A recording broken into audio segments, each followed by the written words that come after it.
Bom dia, pessoal. Tá? A gente está muito feliz aqui de poder apresentar o Juan Pablo Hourcade. A Cecília vai acompanhar aqui a apresentação e vai fazer a apresentação dele mais detalhada, tá? Então, obrigada. Bom dia a todos. É um prazer poder fazer esse welcome para Juan Pablo Hourcade e tenho certeza que vocês vão apreciar a apresentação dele. Esses últimos dias a gente tem percebido que já existe uma boa consciência, né, na comunidade de que o software que a gente cria não tem neutralidade nele, né? O sistema que a gente está desenvolvendo, ele tem um impacto profundo, né, na maneira como as pessoas não só aprendem, mas vivem em sociedade. Então, esse ano a gente quis chamar um pouquinho mais ainda a atenção de todo mundo para as questões do desenho universal, da acessibilidade e da própria interação humano-computador, através das trilhas, né? Nós temos 2 trilhas no CBIE, uma exclusiva para questões de acessibilidade e uma exclusiva para questões de interação humano-computador. Bom, por que isso é importante, né? Acho que a gente está muito acostumado, principalmente o pessoal da computação, a pensar o design de sistemas pensando em si próprio, né? E pensar um pouco mais naquele que vai usar, no impacto que aquilo vai ter na vida do sujeito, não só no aprendizado do sujeito, na sala de aula, naquele sisteminha, né? Sistemas computacionais, eles estão cada vez mais permeando todas as atividades humanas e eles vão, certamente, influenciar a maneira como a gente vive em sociedade. Então, o design da interação, eu acho que é mais importante nesse momento, prestar atenção ao design da interação com o sistema. Então, o sistema computacional, ele é o produto de um processo, e nesse processo a gente tem que considerar o usuário, não como usuário, mas como um ser completo, né? Ele não é uma abstração, né? Ele existe em carne e osso, ele não é só a cognição, que a gente gosta tanto de falar, né? O aprendizado, cognição, é olhar para dentro da cabeça do sujeito. Esse sujeito não é só a cabeça, né? Esse sujeito é corpo, né? O dispositivo, o sistema computacional, ele é parte do que está ao redor desse sujeito no mundo. Então, é por isso que eu tenho grande prazer em apresentar aqui a palestra do Juan Pablo Hourcade. E, para não prolongar muito, eu só vou dizer que o Juan Pablo Hourcade é professor na Universidade de Iowa, Departamento de Ciência da Computação, e ele traz essa perspectiva, né, centrada na interação, no design da interação, na preocupação com todos, não só com esse sujeito abstrato, né, um sujeito que é diferente, cada um de nós é diferente, assim são os aprendizes, assim é todo mundo. E o Juan Pablo tem trabalhado nessa área de interação humano-computador. Ele tem uma atividade intensa no meio acadêmico dentro da área de interação humano-computador. Ele é membro do quadro do Editorial Board de uma das revistas mais importantes da área, que é o Interacting with Computers, além da Interactions, que ele escreve também. O Juan Pablo tem uma visão importante para essa sociedade que a gente quer. Ele tem um projeto importante em software livre, estudando e tentando entender como é que a gente trabalha, por exemplo, com pessoas que são diferentes de nós, com os autistas, por exemplo. Então, eu não vou prolongar mais o meu discurso aqui rápido, né? Mas, além disso tudo, ele foi o chair de uma das conferências mais importantes na área, que foi, este ano, o IDC, Interaction Design and Children. Então, eu acho que ele é a pessoa certa, no momento certo, aqui na nossa comunidade, para estar falando para a gente hoje. Então, muito obrigada, Juan Pablo. Obrigado, Cecília. Bom dia, é um prazer estar aqui em Campinas. Eu quero agradecer aos organizadores pelo convite. Para começar, gostaria de contar um pouco da minha história. Minha formação é em ciência da computação e meu enfoque é em interação humano-computador. Dentro de IHC, a maior parte da minha pesquisa tem sido com crianças, idosos e com pessoas com deficiências motoras. Hoje vou falar da minha experiência com crianças. Quero pedir desculpas por ter que mudar para inglês, mas eu precisei de muita ajuda para falar essas palavras em português. E não quero acabar no YouTube como um vídeo engraçado.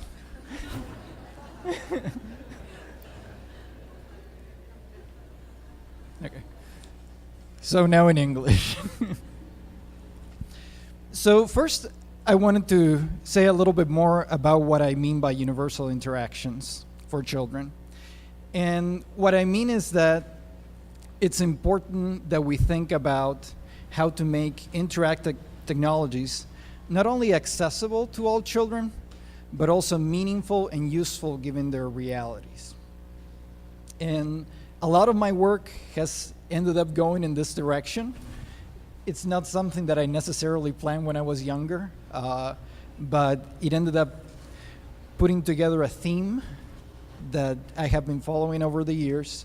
And in this talk, I'm going to talk a little bit about the reasons why I'm doing this work, some high-level lessons that I have learned, and then I will talk about several projects that I have worked on to give you a taste for the kind of work that I have done and some of the things that I have learned. Uh-oh. Problema.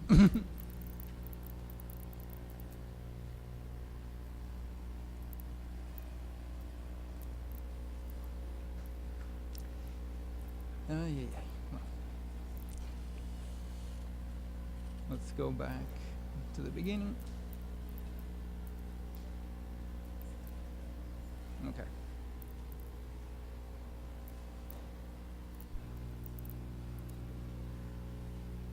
Okay.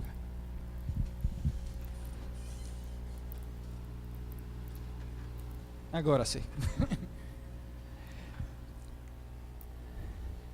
So first, a little bit about motivation. And I think every democratic country has some respected figure who has spoken about freedom. So from Brazil, I found Tiradentes. And the motto for him and his group in Minas Gerais can be translated into Portuguese as liberdade anda que tardia. And one thing that we need to think about is what freedom means in the 21st century and how it works out in a democratic society for people who cannot use computers. Okay? And to think about that a little bit more, we can think of the 4 freedoms that Franklin Delano Roosevelt spoke about many years ago. First being freedom of speech and expression. And nowadays, you can argue that your voice is not going to be as powerful if you don't have access to computers, if you can't use social media. Your impact on political discourse is going to be limited. So computers are playing an increasing role in people's ability to express their opinions in democracies. There's others that maybe computers don't play as big a role at, for example, freedom of worship, liberdade religiosa, não importa as computadoras. Freedom from want. What Roosevelt meant there, and I'm going to speak a little bit in Portuguese now, is o direito a cobrir as necessidades básicas. See? And in that sense, one could argue that computers are playing an increasing role in being able to do those things. And I have some examples here. with respect to basic rights and necessities. So nowadays, in many countries, in many places, you might need to use a computer to vote. So that one's from Brazil, I believe, on the top left. I don't think it's happening in Brazil as much yet, but in many places, if you need to use public transportation, like a train or a bus, you need to buy your ticket from a machine. So if you ever visit Washington, D.C., those are the machines on the top right you have to use to buy a ticket for the metro. If you can't use it, it's very difficult to ride. Something else that I don't think is in Brazil yet, maybe it's not going to happen anytime soon, is that you can pay for your groceries at the supermarket with an automated machine. So there's no cashier. And again, you need to use a computer even to buy food. And obviously, you're all familiar with automatic teller machines and how you need to use them to get your money. So if you think about it, these are very basic things. Voting, being able to go from one place to another, being able to buy food, being able to get money. And increasingly, unless you can use computers effectively, it's really hard to have those rights and to have those freedoms. An additional thing that I think is very important with respect to computers and democracy is being well informed. So this is a quote from Thomas Jefferson. He said, "An informed citizenry is the only true repository of the public will." What that means basically is that a democracy works much better if people are well informed.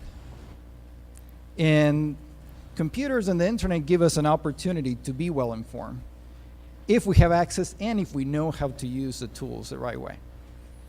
Yes? So my motivations for doing a lot of this work is to really provide basic rights and provide for the basic necessities of people. Next, I'm going to speak about some challenges with some populations that we think about, and I've worked with other populations that I don't mention here, but I think these are very relevant to this talk. So the first one is children.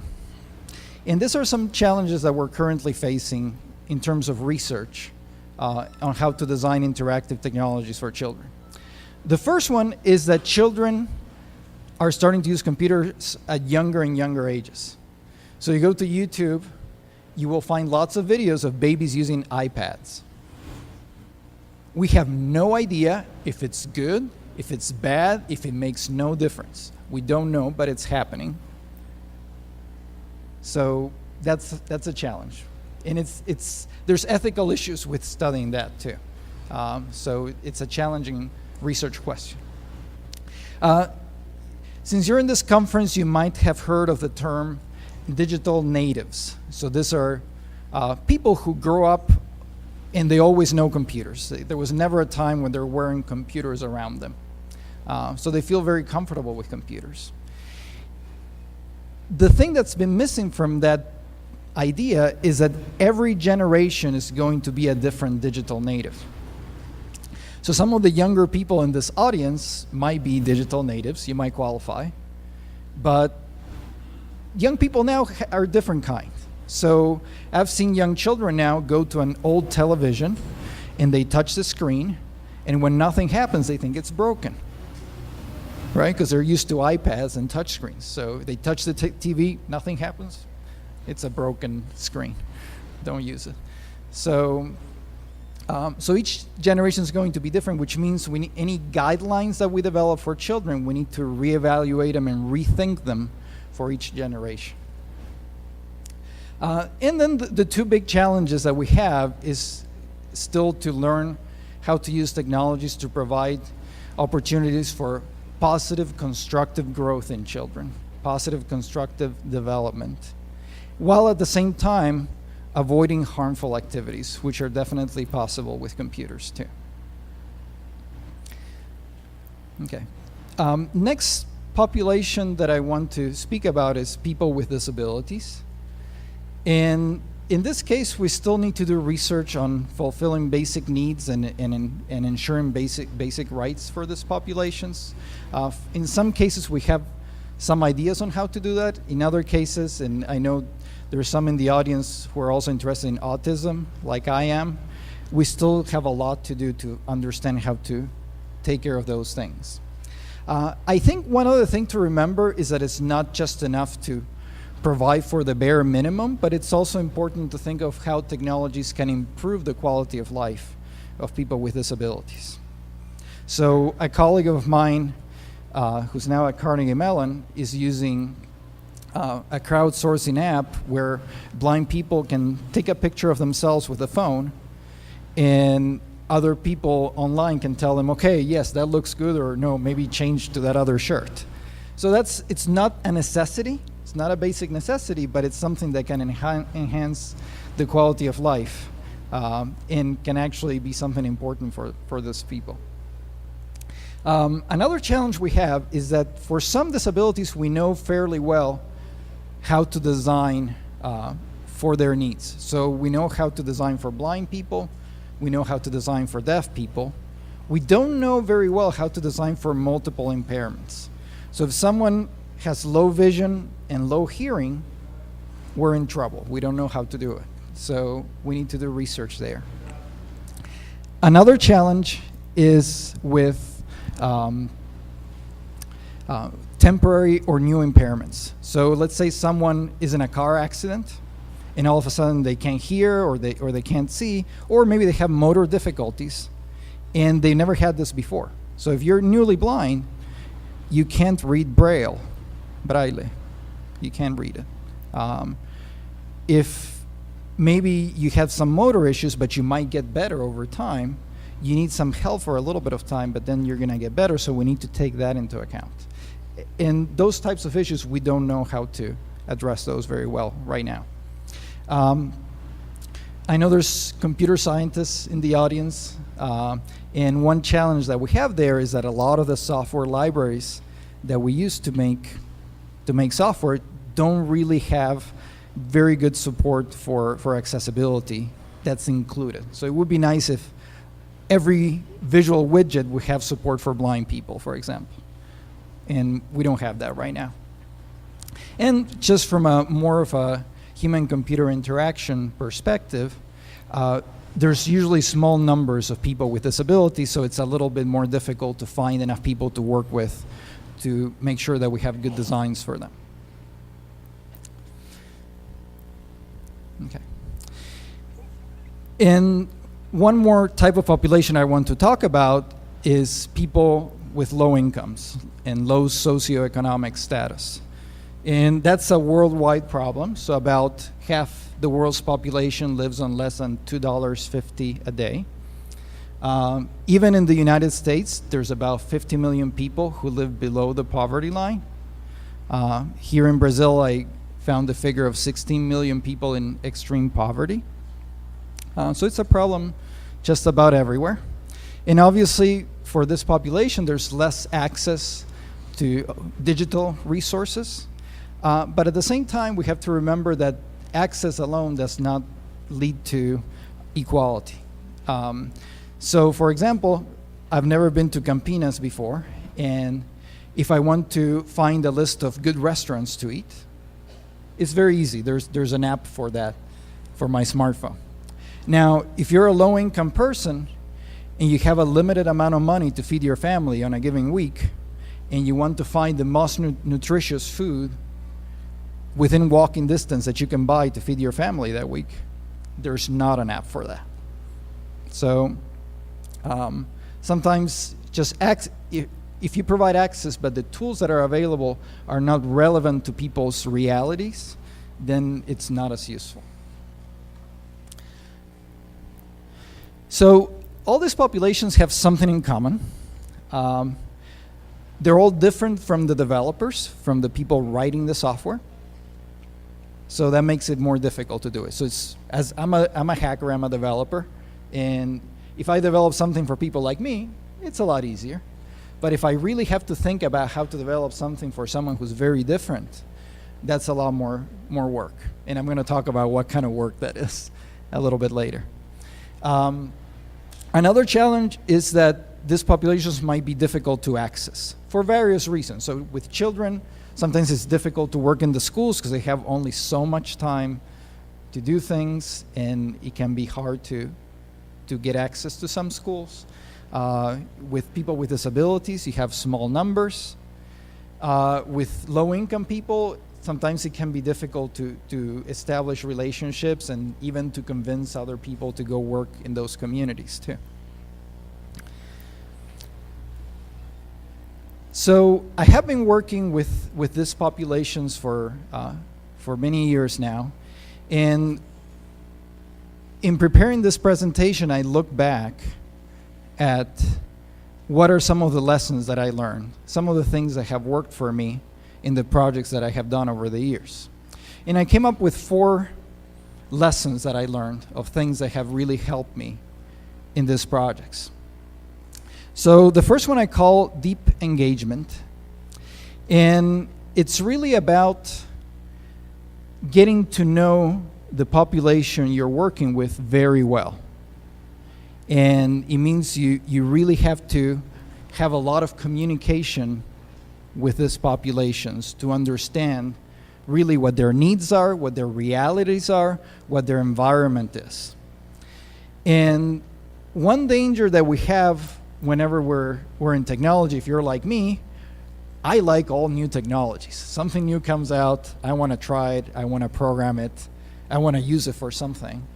And sometimes the danger we run into is that we can be a little technologically deterministic. So we think that we bring this technology and it's going to solve all the problems. And what I've learned over time is that what works better is if the technology arises from children's needs, from their abilities, from their environment. So start from there and then find and design the technology that works best for that. So now for the people who are human-computer interaction people, you already know this, but these are some of the methods and techniques that we use. Very broadly, there's a concept of user-centered design, where we work closely with the populations and stakeholders that are involved in a particular project to get their feedback, and we do this in an iterative way. So trying to improve over and over again. And within that general concept, there's techniques such as participatory design, which originally came from work in Scandinavia. And the idea there is to have a partnership with the people who are going to use the technology. I did my doctoral studies at the University of Maryland, working with Alison Druing, and she developed a series of methods to work directly with children as partners. And those methods she called them cooperative inquiry. And in some cases, people don't have the time to be meeting with children twice a week, which is what we did at Maryland. And so then there's an option called informant design, where you see children less often, but you still get their feedback on a regular basis.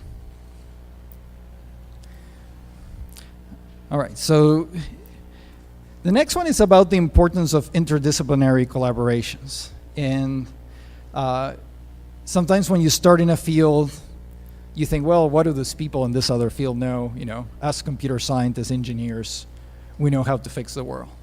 And I've learned over time that it makes a lot of sense for people from different disciplines to collaborate. When it comes to work with children, I think the bare minimums are in this slide. You need children because children are experts at being children. Okay, children are experts at being children. That's why they need to participate.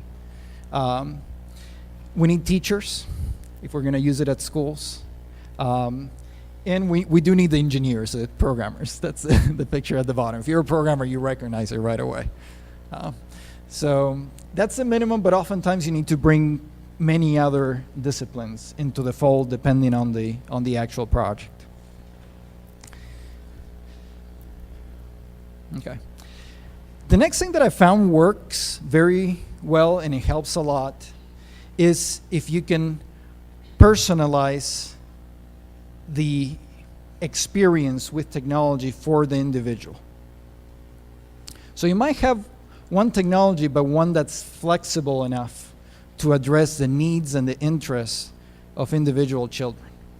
And the idea here is that one size does not fit all, right? So we need to find technologies that have a flexibility where a lot of children will find something that appeals to them there and that will help them out. And finally, I think with the populations that I talked about, when we think about education, we think about people with disabilities, we think about low-income people, these are areas where there are significant needs.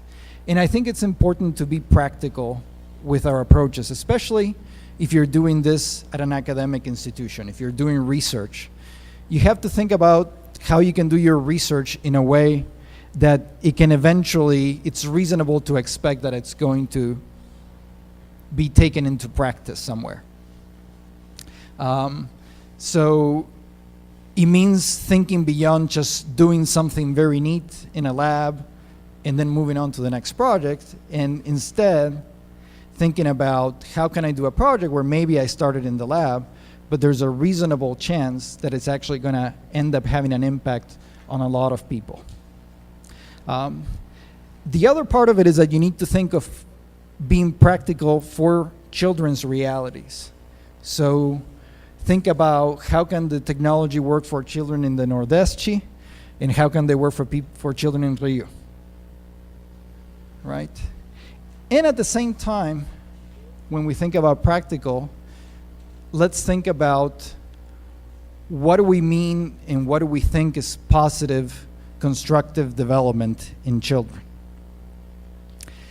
So sometimes if you read the newspaper or you listen to politicians, they focus a lot on test scores. They want the test scores to be higher. And that's important. We want children to read well and to know their math. But maybe there's other skills that are also important that can help them in the long term do better in math and reading. So some things that people have been talking a lot about in the US recently, in the United States, are one is executive function. And what that means is, especially for young children, their ability to be able to listen to someone, look at them in the eye, be able to ask proper questions, be able to know when you need to listen and when to speak up. Basic skills that are very important in schools. And we found there's research now where children who come with those skills into elementary school do much better than children who don't. But it's not something that we think about too much, and we don't think about how technologies affect that. The other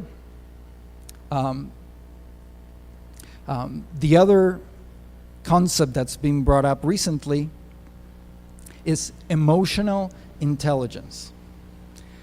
And what that is about is, in part, learning from mistakes, not getting frustrated and giving up, being able to hold on for delayed gratification.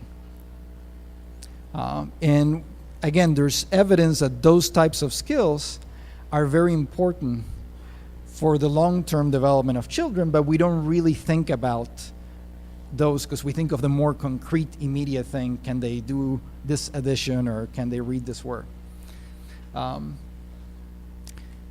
So many ways of thinking about practical aspects of research. All right, so those are some of my motivations and the high-level lessons that I have learned.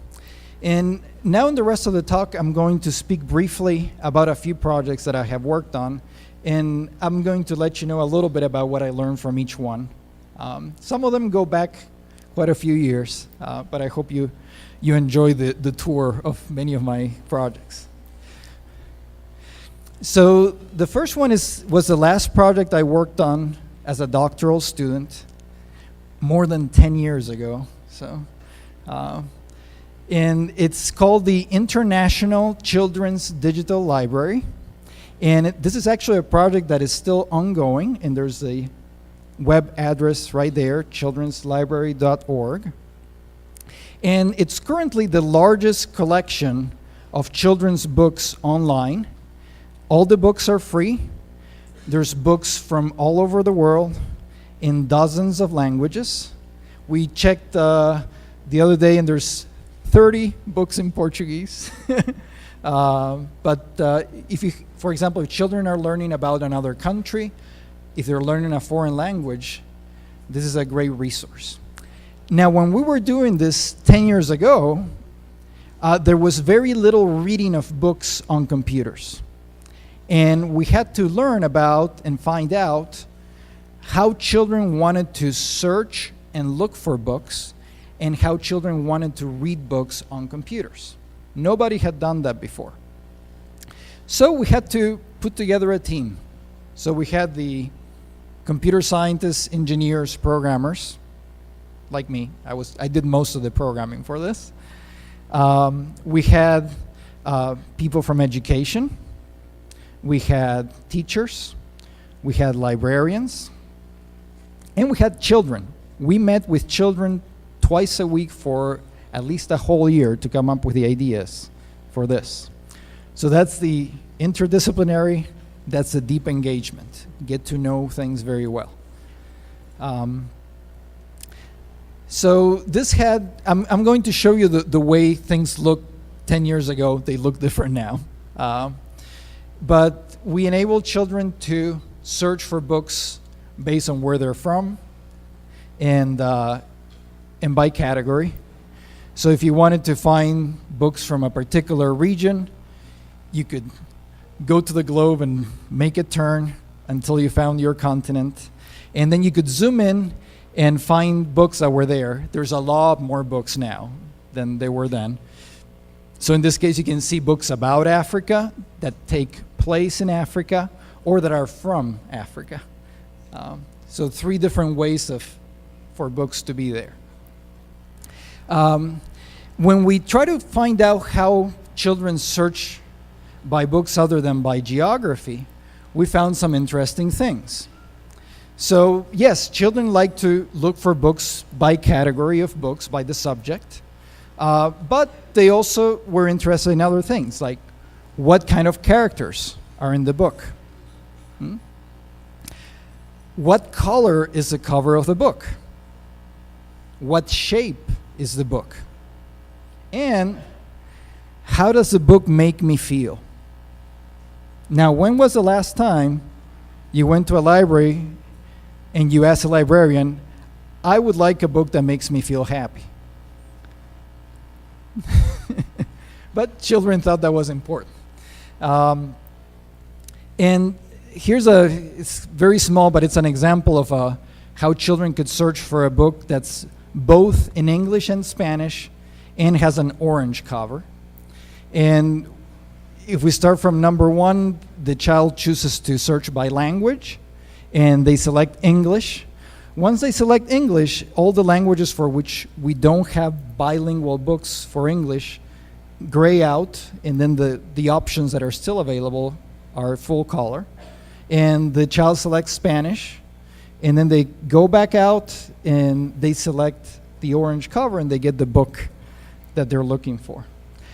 So it's a way to go through the categories and be able to search for something without getting any errors or without getting nothing in return. And this would be an example of how you could see more results, and you could zoom in to any of the categories here. So if you've selected a book, you get a little more information about it, and then you got to see how to read it. And we found out that children like to read books differently from adults. So if you look even today at book readers for adults, they assume that someone is going to read the book from beginning to end, like a novel, como una novela, see?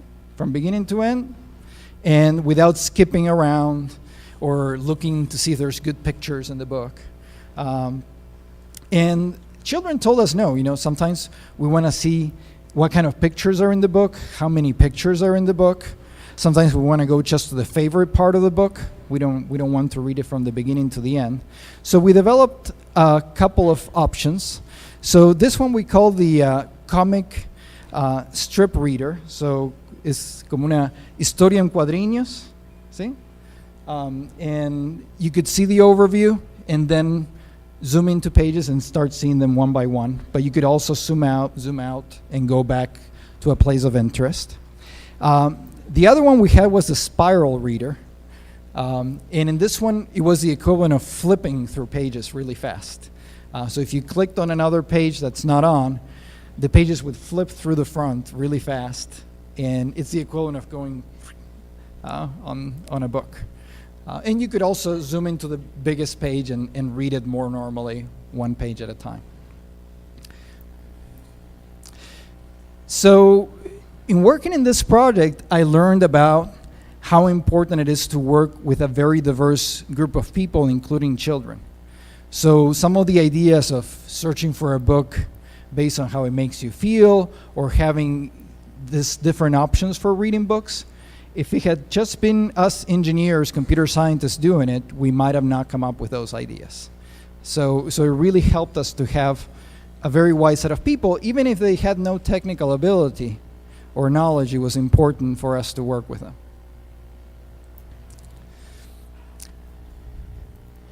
All right. So OLPC Part 2. I don't know how many of you were here for Walter Bender's talk on earlier this week on Tuesday. So I'm going to give a little bit of my own version of OLPC. And this happened because I happened to be traveling to Uruguay when the laptops were first being deployed at the very first public school there. And I was very curious to observe how things were working out and learn about how the laptops were being used. Back then, this was 2007, there was a lot of buzz about one laptop per child. So, yeah, so in my talks in the United States, I have to put a map to say where Uruguay is. Yeah. So that's a school that we went to, and this was in a rural area with dairy farms. It had 3 classrooms, so 1st through 3rd grade in the morning, 4th through 6th in the afternoon.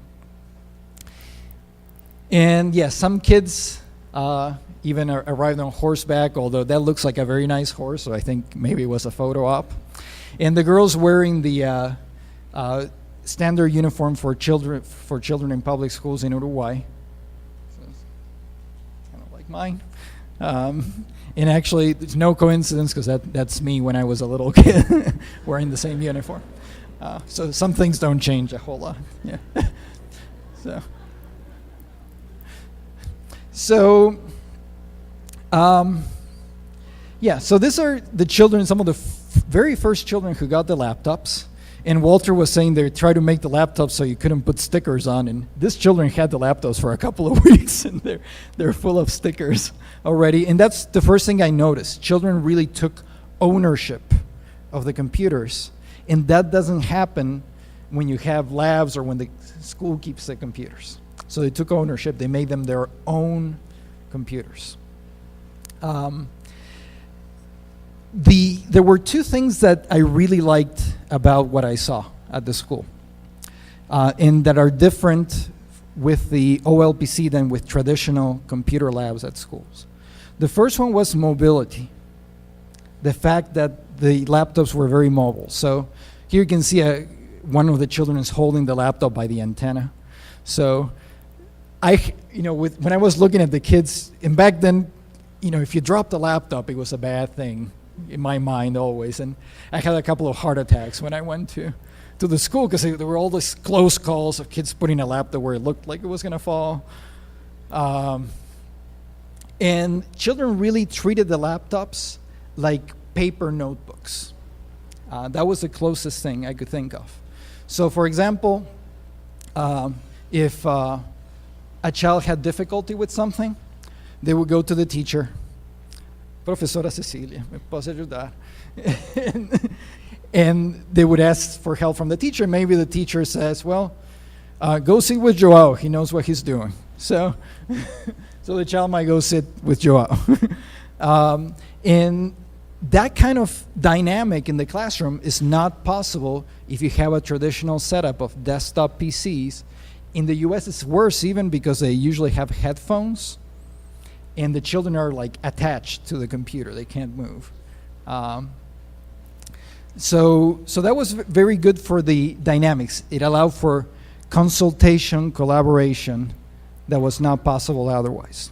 The other thing is, when they went out of the school with the laptops, they could do other things.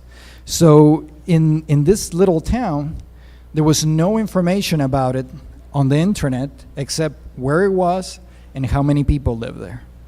Otherwise, no other information. So one of the teachers had the idea of asking the children to go out, take pictures, get stories from locals, and start writing something about the town. Again, they could do it because the laptops, they could take them home, they could take them on the street, take pictures, gather information. You can't do that with a desktop computer in a lab. So that was very good. The other key part of it was connectivity to the internet. And at least in this school, I saw it help with reading and writing. Why reading? So especially for low-income children, if they go to a school in Uruguay, maybe each classroom might have one book per child, and they rotate. They might get each book once a week for a week to read. And I remember when I was in elementary school, most of the time I didn't like the books that I got. I didn't have an interest in reading them. Now with the internet, all of a sudden, there's access to a lot of things children might be interested in, that they might want to read about. So that was a big change. For the writing, at least one of the teachers decided to have writing assignments be done on a blog. So now, instead of handing your work to the teacher, and you know that only the teacher is going to read it, now you know that all your friends can see it too, and your family. And you can get feedback from them. So that seemed to improve the writing too. Okay, I have some bad news though. Okay, actually that bad news comes in the slide after this one, sorry. So we also asked children 3 things they liked, 3 things they didn't like, 3 things they like to change about the laptops. The results here was not surprising, and basically they wrote what they liked and disliked on sticky notes. The things they like, if you give me your top 3 guesses, you're right.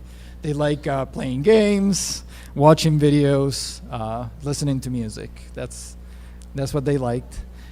Things they didn't like tended to be more school related. The funniest part was all the children who wrote writing misspelled writing in there. So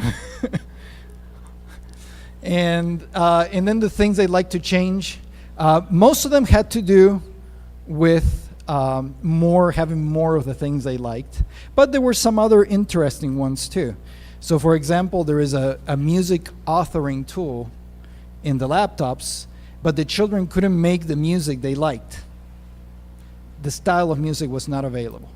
So it was an example of how you need to individualize technology and make it culturally relevant to where the technology is at. Okay, now here's the bad news. So I saw that, I was very happy, I was very encouraged.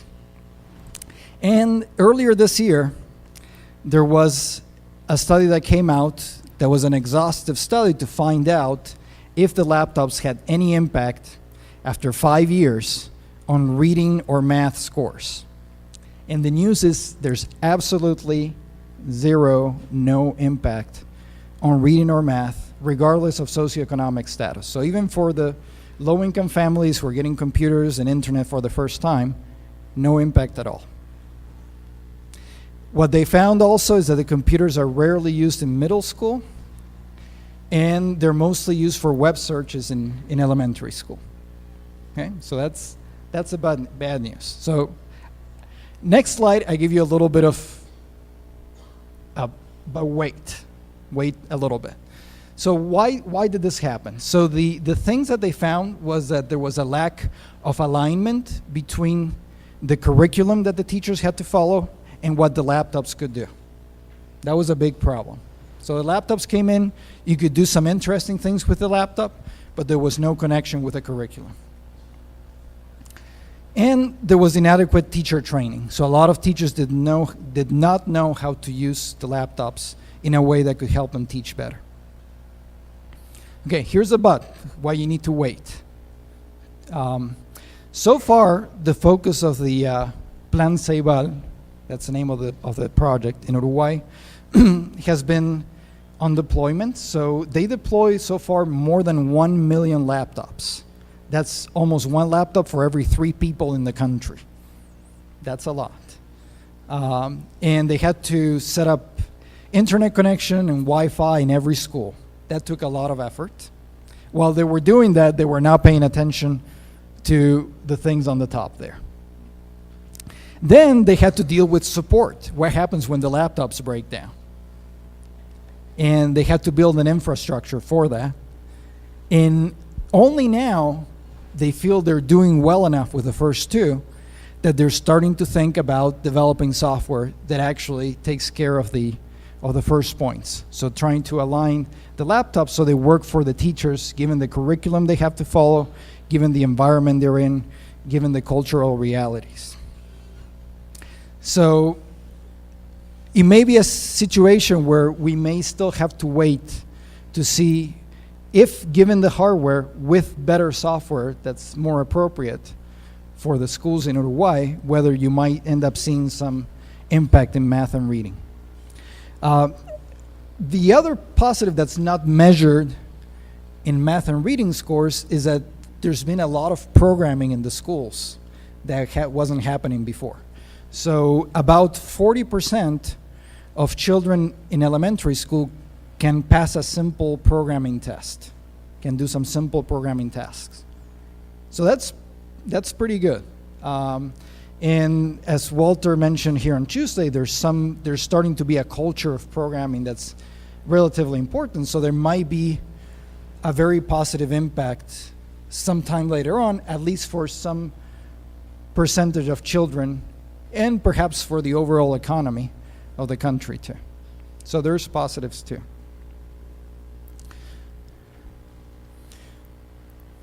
So I think with this, one thing that I learned is about the danger of thinking that you can come in with a technology and it's going to solve problems in a magic way.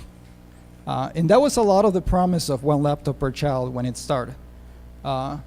And it's very hard to do that. It's almost impossible. Even with the smartest people in the world and the best resources, it's hard to do. And the key here is to really have good results. You need to understand who's going to use the technology, where they're going to use it, what they need it for, what their realities are, what the environment is.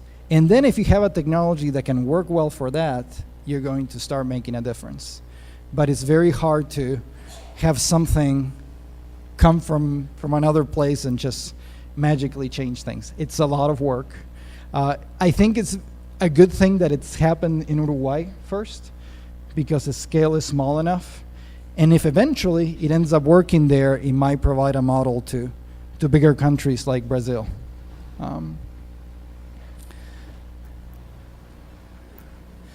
All right, so for the next one, this is actually a technology that I really like, but I didn't program, so it's not mine, but I decided to do some work with it because I really like it. So many of you might know it. It's been around for a few years.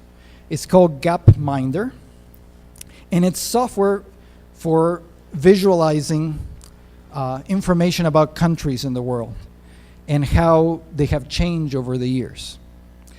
And my interest in this is, while I was a doctoral student at Maryland, Maryland has a lot of people who work in information visualization. But almost 99% of the work in information visualization is for adults and even more so for experts. And I thought, well, about if we try a simple information visualization tool with children and see what they can do. Now, in the United States, I got feedback from people in education, and they told me for 9 and 10-year-olds, if you're going to have a chart, they can only figure out two variables at a time. So I'm going to switch to Gapminder here. And Gapminder uses a scatter plot. And on the x-axis, you have income, so how much money people make. On the y-axis, life expectancy, how long people live on average. And each circle represents a country. The size of the circle represents population. The color represents the continent they belong to. And you can also, the neat part of this, is that you can animate this over time. So the best data is after the Second World War, and you can see how countries have changed over time. Very neat, right? So it's coding 5 variables, not 2, 5. So I went to a school that had very low income children, so the lowest income children in my city. And I worked with 9 and 10-year-old children to see what they thought of this and if they could understand what was going on. And did you notice when I did the animation, you saw some of the circles bounced up and down, right? And in statistical terms, we would call those some outlying behavior by those. So they're outliers. And guess what? Because of the way our vision works, we're naturally attracted to those. We can spot those very easy. And it's a bit of a game to try to click on them while they move around. So I set up an activity for the children where I asked them first to find something interesting in the data. Find something interesting. Then find out what happened. And then present it to your peers. Present it to your class. So I'll show you a couple of examples of what children found. It was educational for me too. So obviously one of the things that attracts people a lot is China, because it's the biggest circle there. And I have to talk about a lot of other things. I'm going to make it brief. But you look at China, and we can trace what happens. So maybe go back a little bit more. So starting in the 50s, life expectancy goes up, and then there's a big drop in the late 50s. And then it's sort of stuck in terms of income, and then it shoots up starting in the late 70s. You can see clearly here. So the big drop that you saw, and I didn't know this before, was a plan by Chairman Mao. He decided to have collective farms. He called it the Great Leap Forward, but he didn't realize he fell down. After he took a leap, it led to a big famine. People died of starvation. There wasn't enough food to eat. And we had a big drop in life expectancy. Then in 1976, so we go back.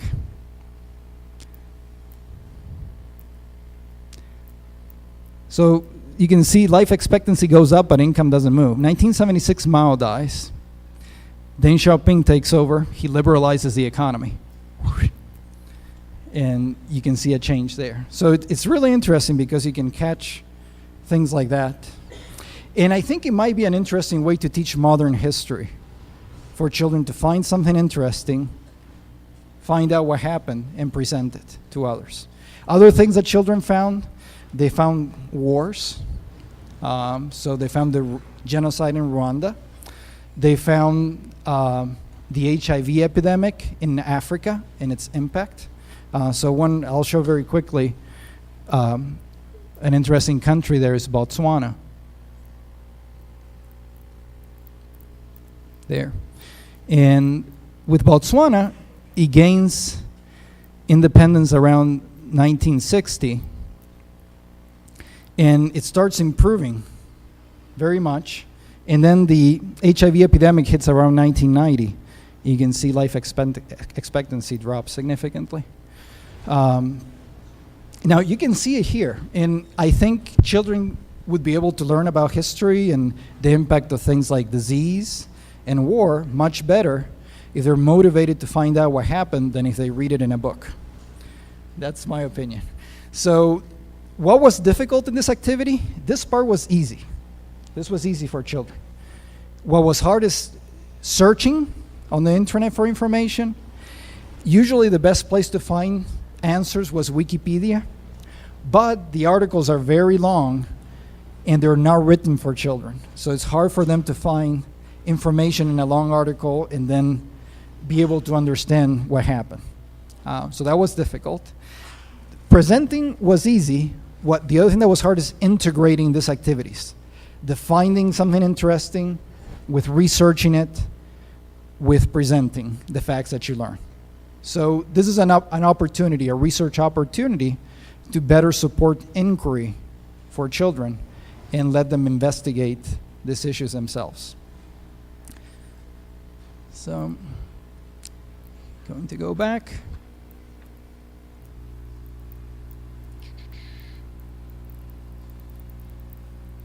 Okay.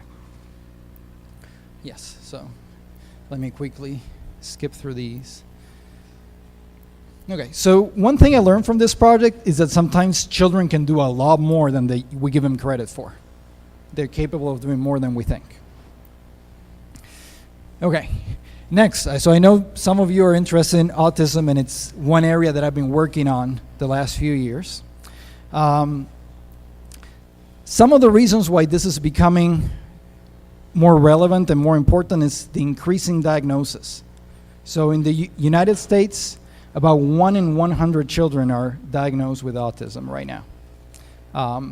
And one of the challenges is that even if children are diagnosed young and they go through all the right therapies, most of them still cannot live independently when they're adults. As adults, they still have to have support.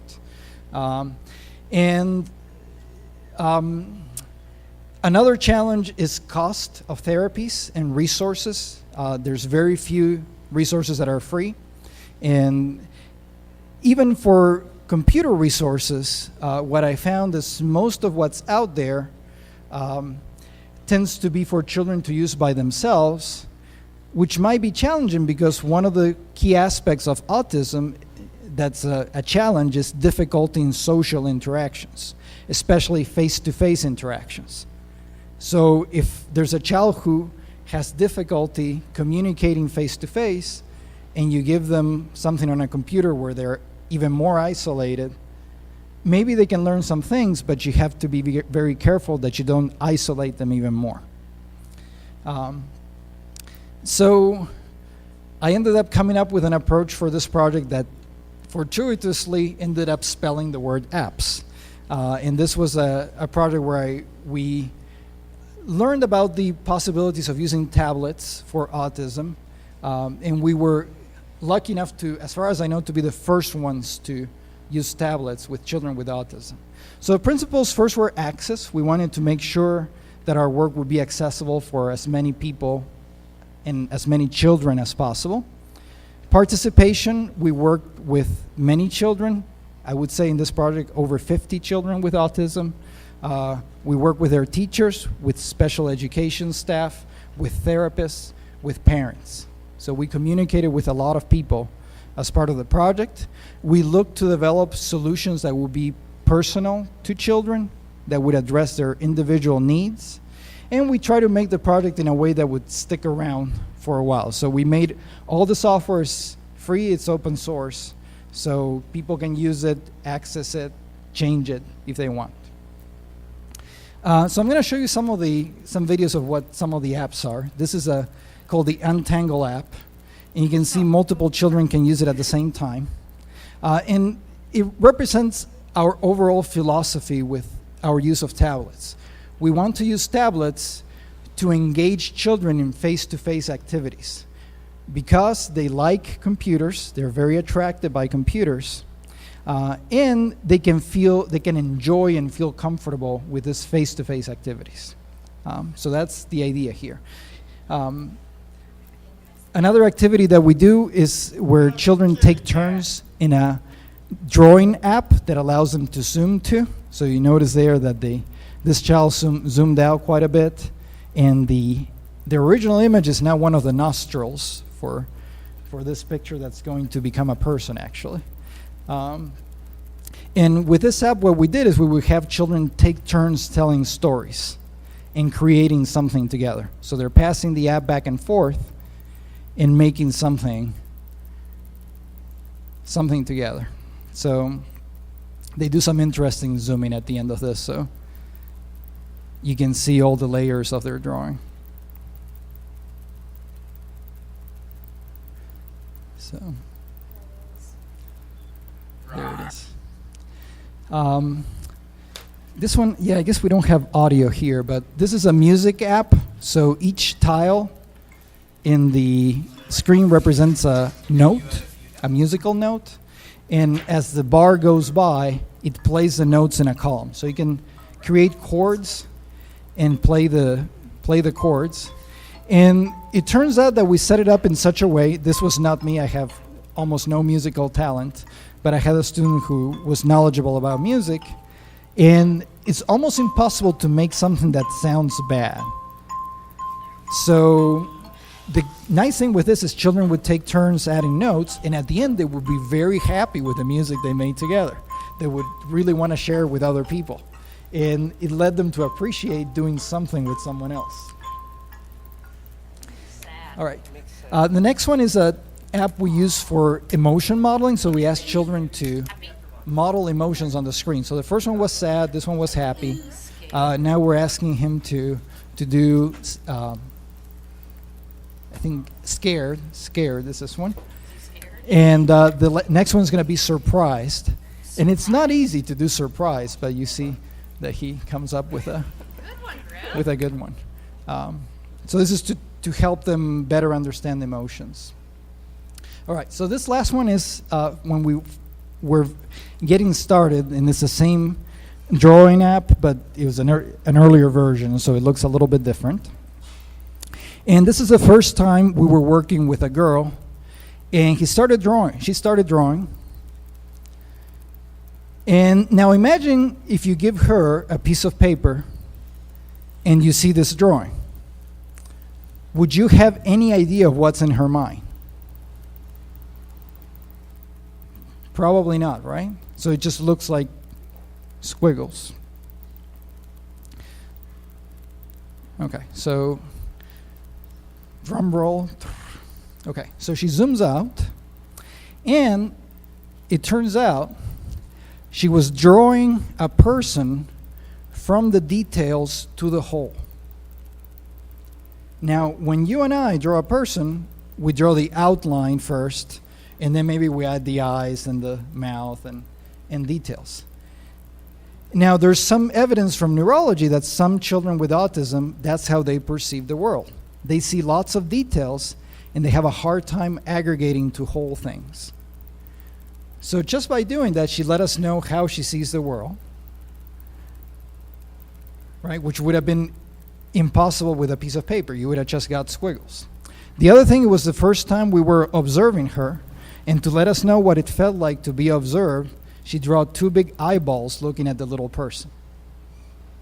And she didn't say a word while she did this.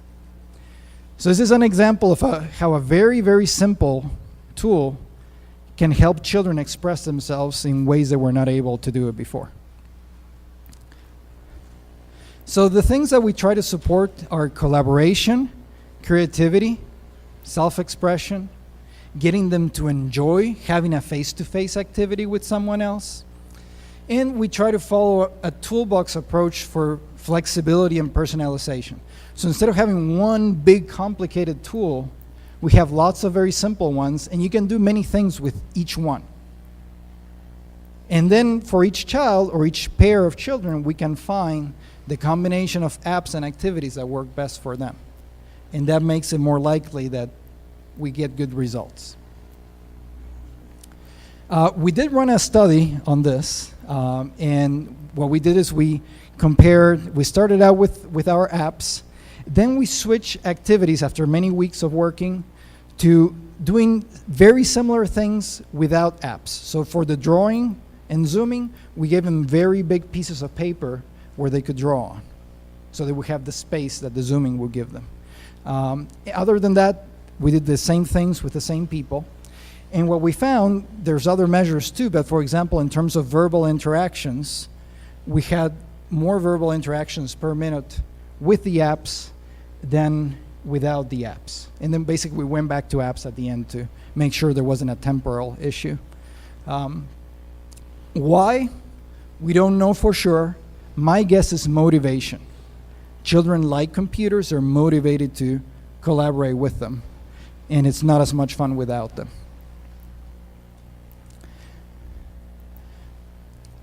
Okay, next project. Sometimes when you have some good technology that's very flexible, you can use it in more than one project. And basically, I was showing the autism app to a professor from nursing. So we have a good, nice college of nursing at my university. And she mentioned that it's a big problem to find out about children's pain. When children have pain, it's difficult to get information from them. So in the United States, and I found out that also in Brazil, if a child has pain, sometimes all they get is a sad-faced, smiley face to sad face scale, and they say, how do you feel? And they pick one, and that's as much information as they get from children. Needless to say, that doesn't work very well. And what this professor had done is she had asked children to draw their pain, specifically headaches, and she found she could get a lot more information that way, which could lead to better diagnosis. So what we did is try to compare paper drawings with the zoomable drawings to see what happened. And anyway, in this case, chronic headaches, you may not hear about it, but it's a big problem, one of the main problems for children. So this was a study with 19 children, all with chronic headaches. And basically what we found is having the zoomable drawing app gave us a 50% boost in the number of descriptors for the headache, which, in the more descriptors you have, the more likely you are to arrive at a correct diagnosis. So it was a very positive result. And this, with autism, it was a very rewarding project to work on because you can see that you're helping children every day. This was a hard project to work on, this one, because some of the descriptions of the headaches were really bad. So this is a crack in the head and boiling stomach. This one has a nail and a knife going into the head. These children are feeling really bad. This is a pulsating headache, boom, boom, boom, boom.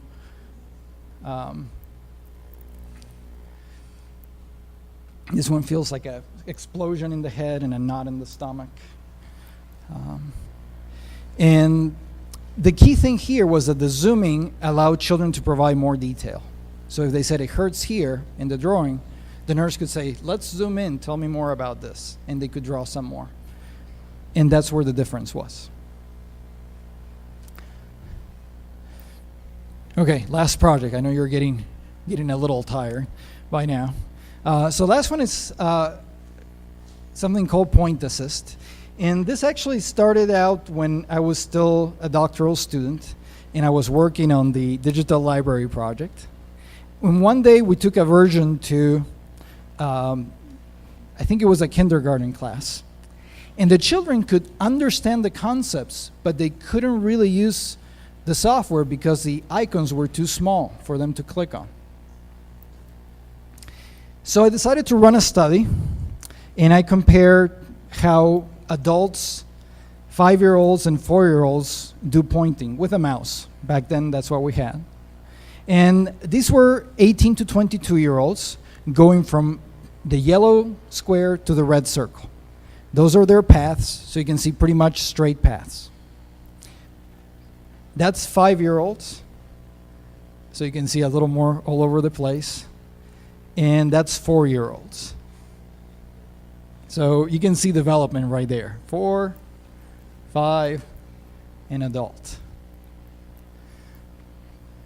Now, one thing I notice, if you look at the 4-year-olds, is that there's a lot of activity near the red circle, back and forth, boom, boom, boom, boom. So you can see many paths around there. And I had the idea that maybe we could detect those patterns of motion when children have difficulty and help them out. And that's the idea of point assist. Actually, this shows you individual paths from an adult, 5-year-old, and 4-year-old. This would be typical paths.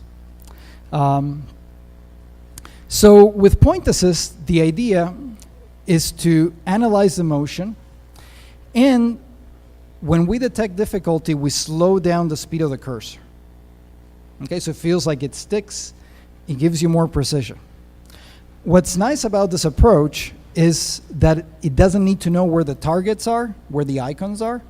So we can run the software in the background, and it works with all existing software. You don't have to change anything. So that's one nice thing about it. The other nice thing is it only helps when children need help. So if a child gets better, it's as if it didn't exist. It doesn't do anything. And also, to get help, a child needs to make an effort. We don't help by default. If we detect difficulty, then we help. So they try first. If they try and have difficulty, then we help. So it's set up for learning that way. So we ran a study with 4-year-olds. This was in Iowa City already.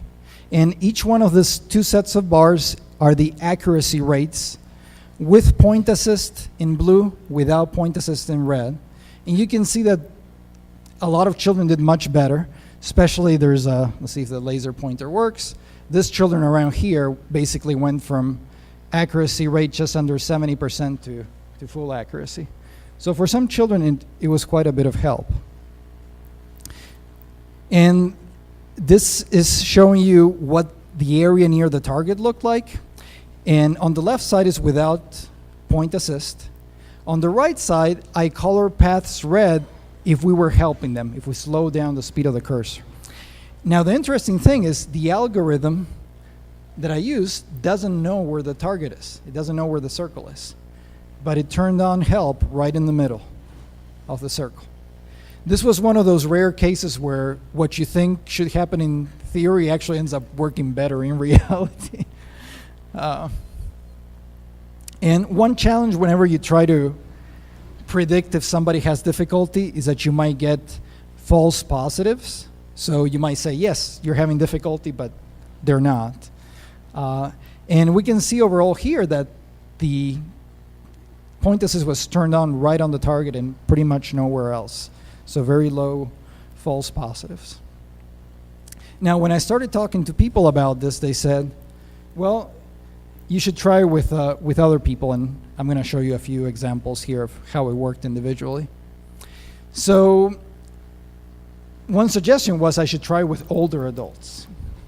And that's one nice thing sometimes. You do something for children, and you might end up helping other populations that you didn't think of in the first place.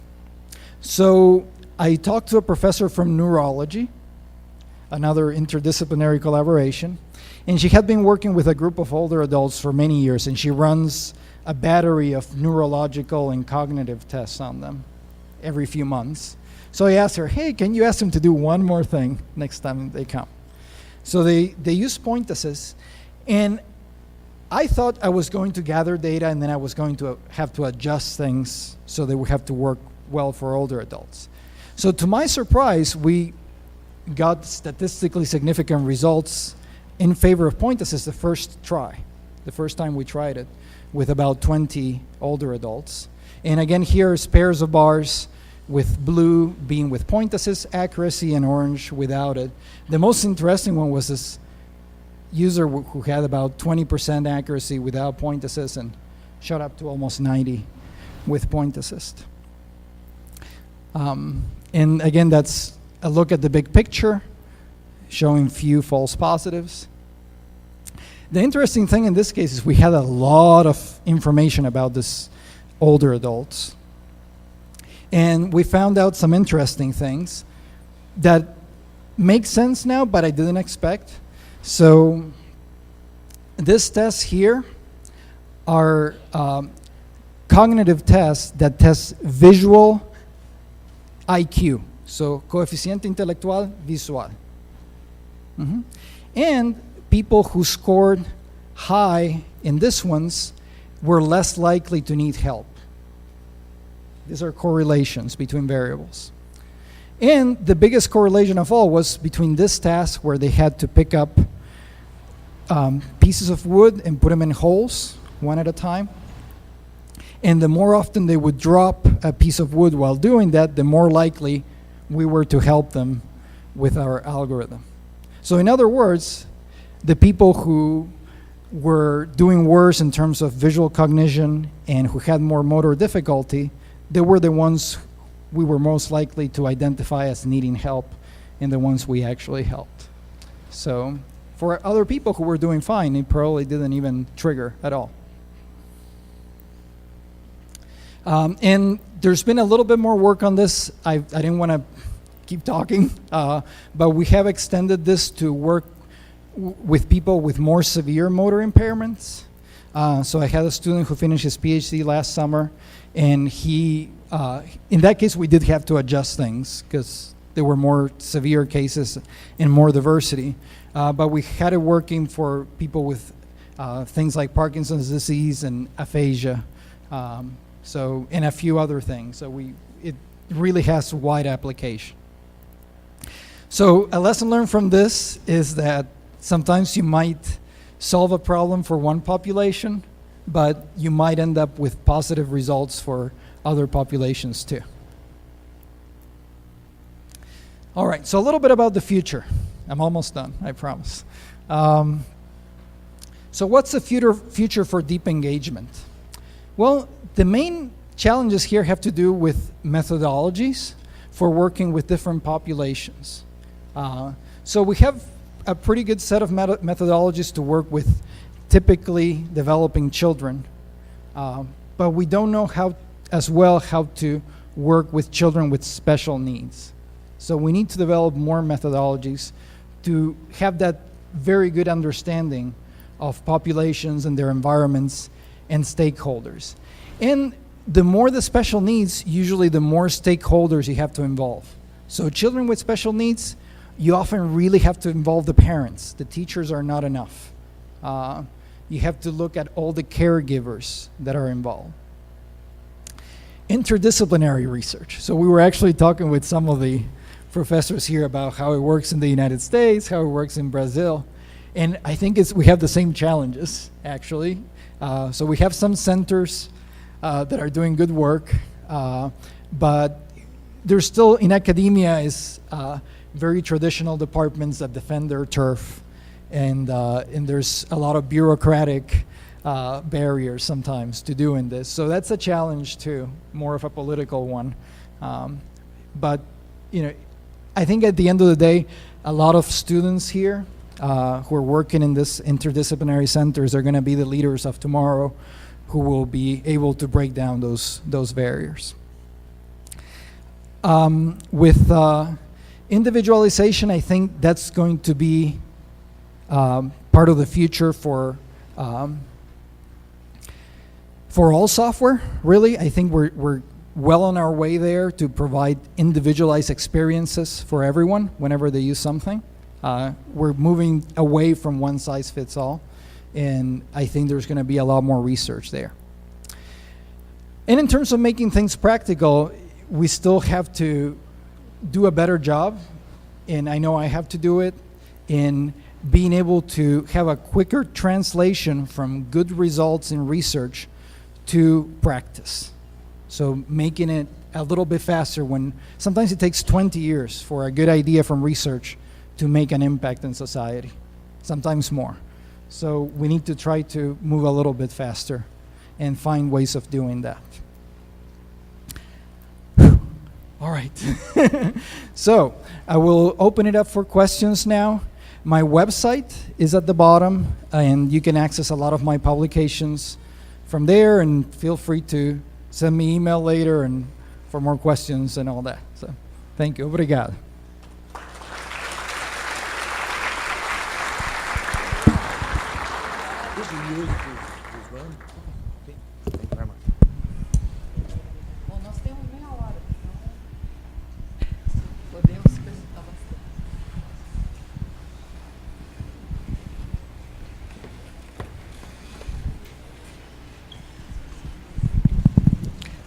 Oi. Primeiro, parabéns pela sua apresentação, foi fantástica. Acho que há muitos anos eu não vi uma coisa tão interessante como tudo que você mostrou. Então, na verdade, eu não sei se é uma pergunta que eu tenho, eu queria fazer um comentário e acho que queria saber qual é a sua opinião. Eu acho que esse talvez seja o maior desafio que a gente tem. Eu não sou desenvolvedora, eu trabalho na área de linguagem, eu sou fonoaudióloga de formação, e trabalho com pessoas com necessidades especiais, crianças e adultos. Então, eu tenho uma vinculação muito grande com a área médica, né? E também, como trabalho no NIED, tenho uma vinculação muito grande com as pessoas que fazem desenvolvimento com a área computacional. E a coisa que eu percebo na área médica mais tradicional e na área computacional mais tradicional é a busca por padrões, né? E o que eu acho é que você mostrou a singularidade, né? Então, eu acho que o grande desafio, quer dizer, eu acho que a gente tem ainda poucos trabalhos que procuram essa individualização, como você falou, em termos computacionais. O que parece até meio paradoxal, né? Porque você faz uma tecnologia que supostamente é para atender muitas pessoas. E a área médica também procura por padrões. Então, eu acho que o grande dilema é como é que você consegue construir um trabalho interdisciplinar que tanto a computação olhe para a singularidade, quanto a área clínica olhe para a singularidade, e disso você possa, talvez, construir novos padrões, porque é isso que você está mostrando. Quer dizer, alguma coisa que você faz para o autista pode servir para uma pessoa que tem uma afasia, e, quer dizer, é um jeito de construir padrões inverso, né? Eu imagino que esse seja o grande desafio. Eu queria ouvir um pouquinho a sua opinião sobre isso. Okay, thank you for the comments and the question. So like I mentioned, these are not all the projects I've worked on, and I also do work with clinical staff, and I work in collaboration with a research hospital at my university, and with the College of Public Health too. And you're right that they're so big and have so many traditions that you have to go with smaller steps. That's been my experience. So, for example, in my field of human-computer interaction, these ideas of participatory design, I mean, the first participatory design papers are from the late 1970s. And now in my field is something that's very common. It's expected that you do it. In my experience working with clinicians and in development of IT for hospitals and for health, it's something new and exciting. So it's about that lag time in some methods arriving. So I think they have very ingrained cultures and ways of doing things that are very difficult to change. But I think one thing that's helping a little bit is they're being a little bit more open to working with people like me, because they're having to switch to use more technology. And they know they're not very good at it. And so they're listening more, and hopefully little by little we'll have more of those interdisciplinary collaborations, and people, even students who get PhDs and do doctoral work in an interdisciplinary way and can be better at understanding both cultures and speaking both languages.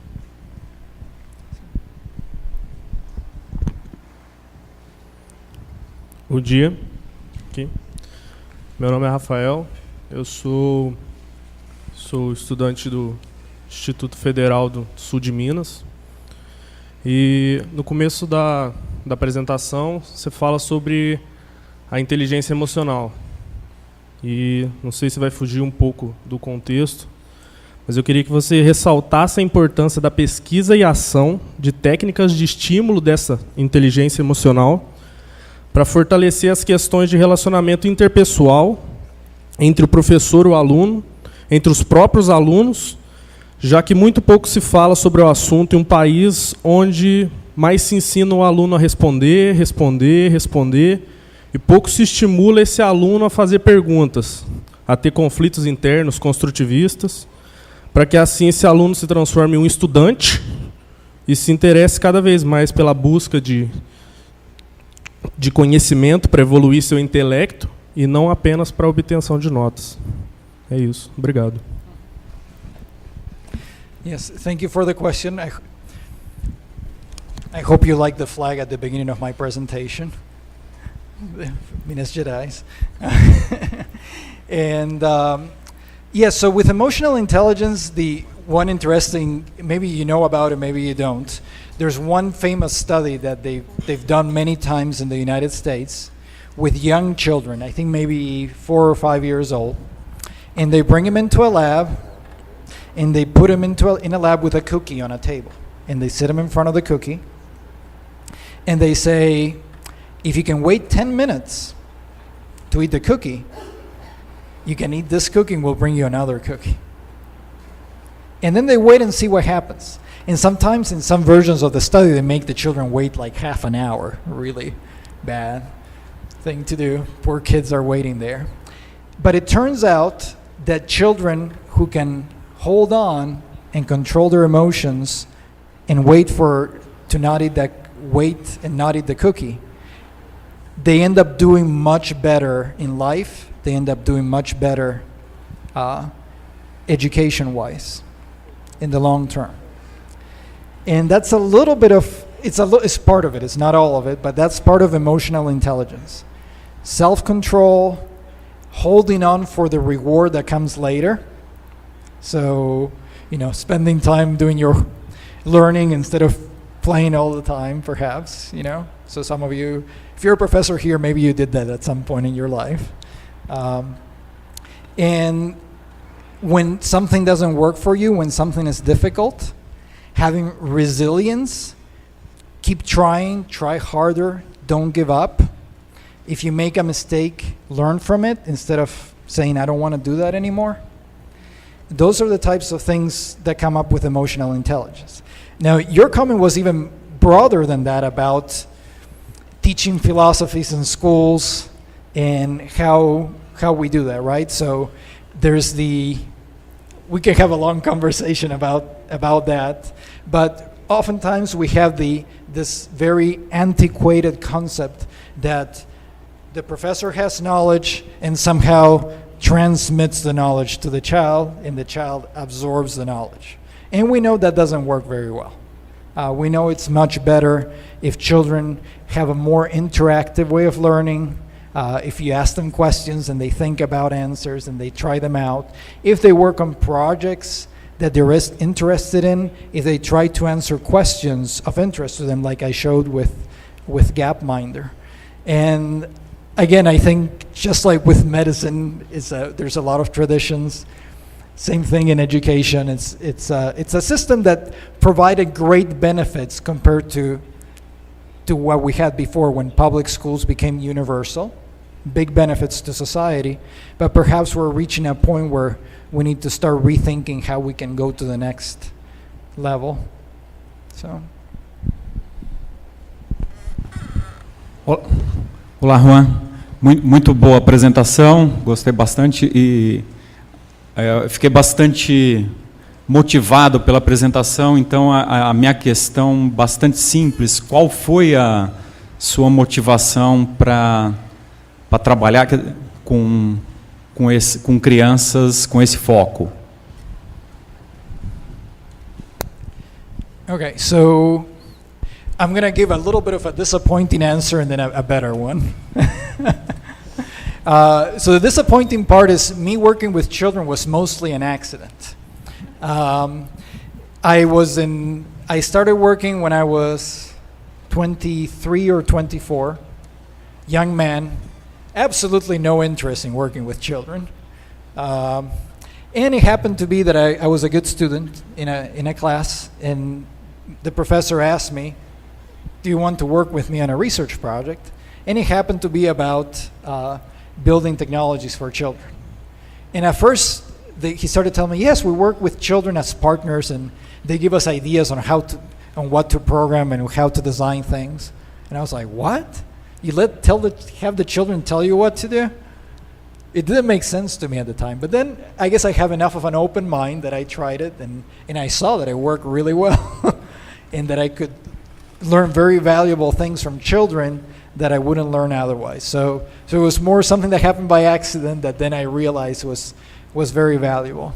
I think overall, though, for me, the reason why after my doctorate I decided to go into academia and do this kind of research is that I felt that I always had an easy time in school. I was always a good student, and I felt that I could do a lot of things well.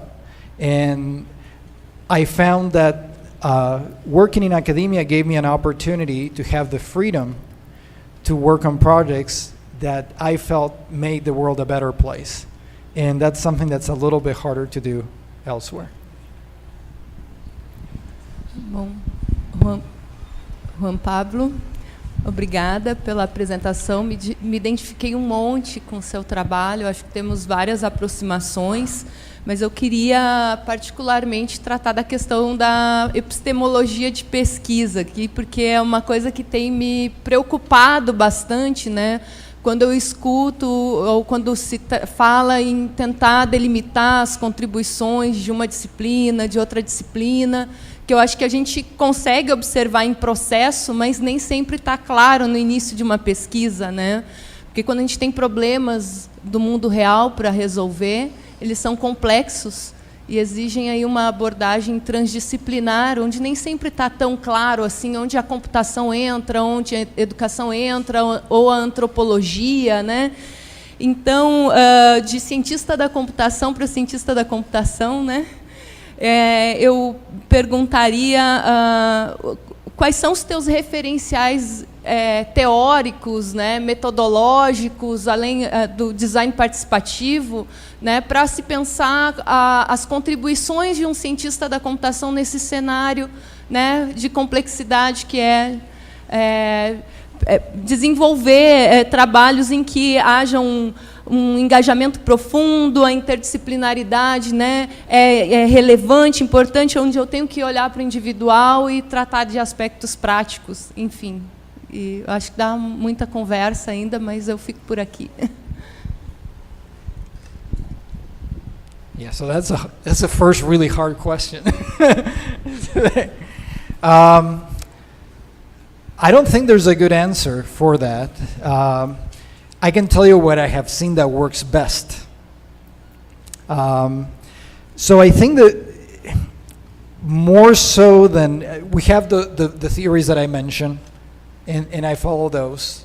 I have to be flexible with them, though. I don't follow them straight down the line because the needs of each project are different, and they were created. Oftentimes, I worked with Alison Druin in my doctoral studies, and I think to some degree the methods that she developed are well suited for her personality and for the type of lab that she ran. So when I do things in a different setting, and when I have to do them, I have a somewhat different personality. I have to adapt things. But going back to the big picture, I think what I have found makes a difference is who are the leaders of the project. And you need people who are very open-minded, who are very good at communicating across different disciplines, and who have the respect of people from different disciplines. It's hard to do that. There's not many people like that. I think we're going to get more people like that as students go through doctoral programs where they do interdisciplinary research, because they will feel comfortable having conversations with people from different areas. And I think that's where we're going to get the type of leadership that we need to better understand when different people come into the project, what their role is going to be, and how to make everything work together in very complex environments. So.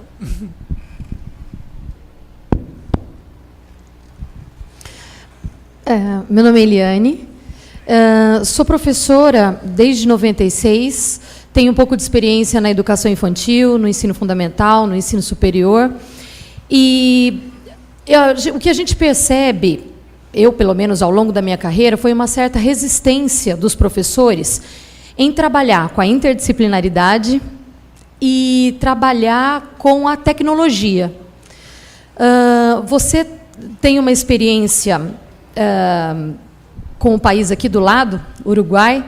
Eu queria que você falasse um pouquinho como você vê que o Brasil poderia aproveitar essas ideias que você traz para colocar na prática no que se refere à formação do professor, inicial e continuada. Okay, so that's a very good question, and I can answer it actually. I can answer it well. So I think it can be intimidating for any group of people, any population, if they think some technology is going to come in and disrupt their work environment and the way they know how to do things. So it's true for teachers, it's true for anyone else. And this was actually the challenge when that brought about the creation or the idea of participatory design. So in the 1970s in Scandinavia, the unions were very strong. And the newspapers wanted to start doing the layouts of the newspapers using a computer instead of doing them by hand. And the union said, not going to happen. So they started to have conversations and negotiation, and they decided that it was okay as long as the workers could be equal partners in the design of the technology. If they were equal partners in making decisions as to what goes in the technology. And one of the principles that came out of participatory design was that instead of having technology replace people, technology should enhance the abilities of people, help them do a better job. But the people are in control. So I think if the teachers feel, if they participate in a way that they feel they're equal partners in decision making on the design of the tools, they're much more likely to accept the outcome than if someone from outside comes and says, this is really good, you have to use it.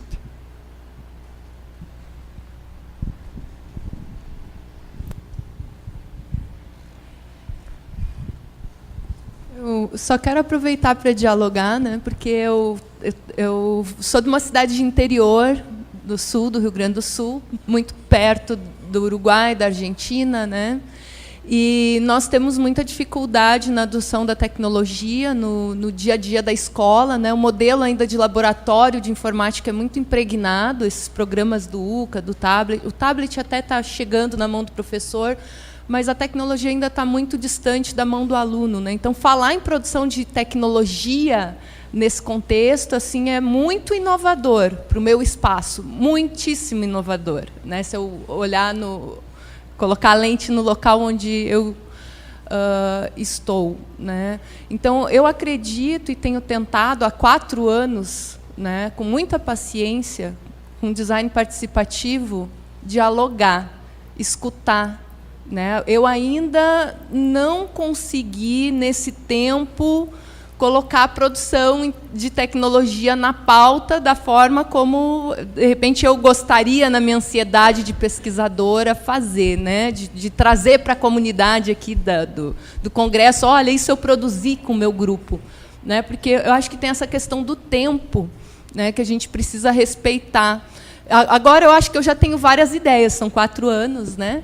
Mas eu estou me sentindo muito desafiada e compartilho isso, né, de fazer a coisa com mais calma.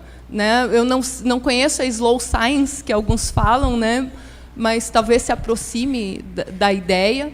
Mas gostei muito do que tu colocaste também, de você como pesquisador e provocando esses momentos de estar em contato constante durante um ano com um grupo, né, toda semana, enfim, pelo menos se eu entendi bem numa das apresentações, acho que eu vou ter que exercitar isso um pouquinho mais, né? Mas eu acho que a gente ainda tem grandes problemas em algumas localidades, né, muita resistência, e as universidades têm um papel aí bastante importante, né, e essa comunidade em pensar políticas para provocar mais, não só o consumo, mas a produção de tecnologia. Né? Então, não sei se a CEI está aqui, tem reunião, né, hoje à tarde, eu queria, aproveitar, né, esse momento para, mais uma vez, reforçar a importância da extensão universitária, né, como política pública para a gente poder trabalhar. E eu acho que o design participativo, a questão do acesso universal, né, são todas pautas muito importantes para a gente pensar e incluir no nosso trabalho. Então, só aproveitando o gancho. E se quiseres fazer alguma consideração a respeito, enfim, fique à vontade. Yeah, so sometimes it can be very hard. So one issue has to do with time for the teachers. They're obviously very busy and have many other things to do. So I think it's you need to do bottom up, but there needs to be support from the top. So the teachers need to hear from people in charge to say, yes, we're going to give you the time to do this because it's important. Otherwise, it can get a little bit challenging. I'm very fortunate that in the city where I live in now, it's a university city, and a lot of the teachers were students at the university, a lot of the principals were students at the university. Most of the parents have some affiliation with the university. So it's very easy to do research there, and there's a lot of support from the community and a lot of interest. When I was in Maryland for my doctoral studies, it was very, very hard to work in the schools. They mostly did not want us in there. So we had to find other ways of doing things, and most of the technologies we developed were not for use in the schools because we had a hard time getting in. There was no support from the top. Even if teachers were interested, the top support was not there.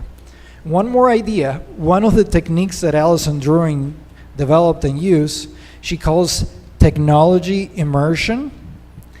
And the idea there is to expose people like your teachers perhaps to what technology might be able to do for them, and maybe open their eyes to something that maybe previously they thought was not possible. They didn't know about it, and now they might think, ooh, I can really use that, or that might make a difference for me. So that might be another recommendation, but I would say that unless there's for teachers especially, and schools, unless there's somebody at the top saying, yes, this is important, it's very difficult to make it happen.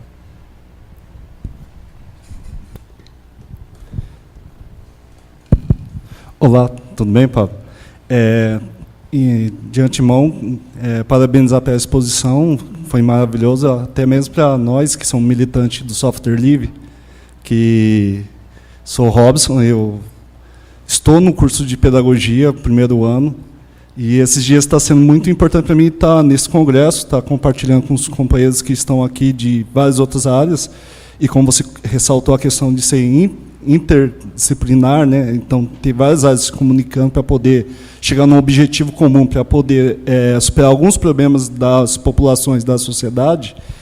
eu fiquei refletindo a dificuldade dessa relação, né? Que, ao mesmo tempo, você tem que fazer umas quebras de paradigma, quebra de poder. Eu imagino, aqui em Campinas, onde está acontecendo esse segundo congresso, temos uma rede de escolas municipais, temos uma faculdade de educação aqui do lado, temos uma outra faculdade de educação mais próxima da PUC, e temos várias universidades de educação, pouca participação dos estudantes de graduação, que serão os futuros professores, aqui no debate, e, em específico, dentro da faculdade de educação qual eu participo, eu só tenho uma disciplina de educação e tecnologia, que eu vou ter só quase no último ano. E eu venho da militância de tecnologia e educação, trabalhando com comunidades tradicionais, com quilombos, comunidades indígenas, na apropriação da tecnologia, da comunicação em software livre, para eles poderem ver o que quer fazer com aquilo, né? Então, só estou intermediando para eles o acesso, e eles vão se apropriar e dar outro significado a isso. A partir disso, eu vim para a Faculdade de Educação e falei assim, vamos ver como estão pensando dentro da Faculdade de Educação. E eu percebo que, não só a Faculdade de Educação, aqui na Única, mas como a Secretaria de Educação, tanto a nível estadual, municipal e federal, essa questão da hierarquia e do poder, dos micropoderes, não consegue transbordar para poder fazer essa interdisciplinaridade, que também tem que ser político.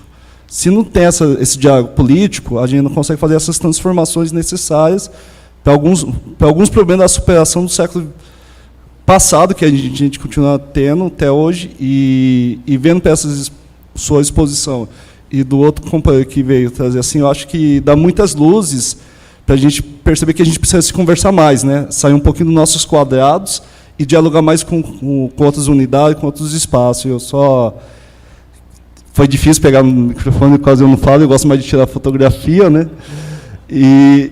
E eu acho que a tecnologia e a imagem são coisas fundamentais para a gente dialogar. Então, mais para parabenizar e parabenizar todos os organizadores do evento por esse momento muito importante que está sendo a minha formação como um humano.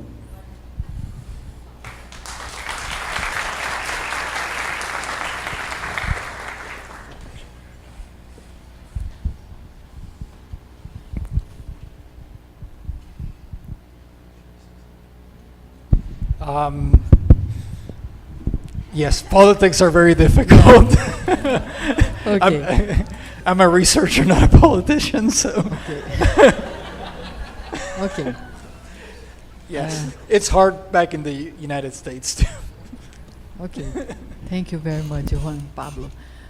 Nós sabemos que interdisciplinaridade é mais do que juntar a computação e a educação, né? Mas eu acho que, na medida em que a gente tem pessoas da computação, da educação, de tantas outras áreas, tantos os outros stakeholders, como diz o Juan, né?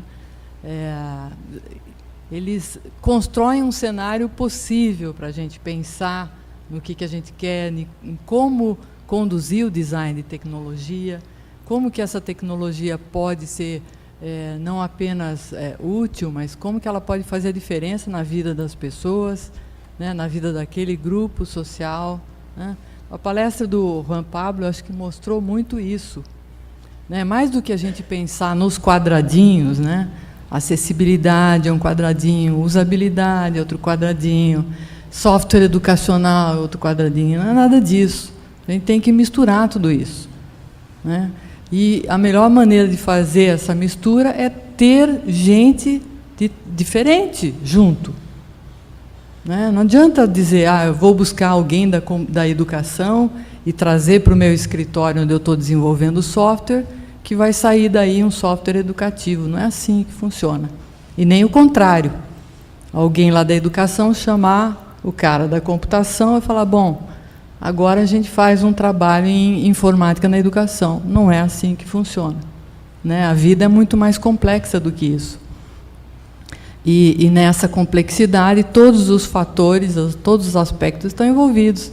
A questão política, como você coloca, certo? As questões formais, a escola como instituição, os grupos sociais, os pais, a família, né? Todo mundo tem que ser partícipe nesse processo de criar tecnologia que vai fazer uma sociedade melhor, que é o que a gente quer. Então, eu fiquei muitíssimo feliz com a palestra do Juan Pablo, porque, principalmente, mostra que IHC, ou Design da Interação, é muito mais do que pensar em usabilidade, é muito mais do que fazer teste com o usuário depois que você já fez tudo, né? É muito mais do que pensar na estética, no layout bonitinho do seu sistema, certo? Então, eu acho que essa centralidade do ser humano é que é o mais importante em fazer design. E tem que ter diversidade, tem que ter participação. Sem isso, a gente não tem engajamento, não tem uma condução do movimento de crescer com o uso da tecnologia. Crescer em todos os aspectos, não só no aspecto cognitivo, no aspecto emocional, no aspecto social, coletivo. Então, eu acho que isso foi muito do que ele mostrou para a gente. Então, eu queria, de novo, agradecer muitíssimo e espero que você continue conosco muito tempo ainda, mesmo depois que você retornar aos Estados Unidos. Muito obrigada, Juan. Obrigado.